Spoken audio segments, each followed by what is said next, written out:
አፍቃሪዎች ወደ አፈቀሩት ጌታቸው ቅርበቱን ክጀላ ዘውታሪ ማሳያ ናቸው። የእርሱን ውዴታ ማጣት ልባቸውን እንደ ሐሩር ነዲድ በጥማት ሲፈጀው፣ ታዲያ የተወለገ ነፍሳቸውን ለማለምለም የኮሰሰ ልባቸውን ለማደለብ የፍቅሩን ጠብታ ፍለጋ በመብሰልሰል ወደ እርሱ ያማትራሉ።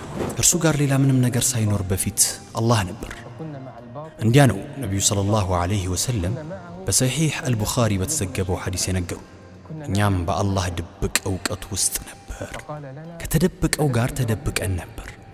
ከእርሱ ምንም ነገር ሳይጋርደን ከእርሱ ጋር ነበር። ሁሉንም ነገር እናውቅም ነበር። ለእኛም ጌታችሁ አይደለሁምን ያለን ጊዜ ሁላችንም እንዴታ ብለን ጌትነቱን አረጋግጠናል። ይህም እኛ እናውቅ እንደነበር ማሳያ ነው። በዚህ የጥሞና ጉዞ እንዴት ያለ አካሄድ ተመራጭ ነው የሚል ጥያቄ መነሳቱ አይቀርም። ዕውቁ ሸይኻችን ሼኽ መሐመድ ዒወድ ደግሞ ምላሹን እንካችሁ ይሉናል።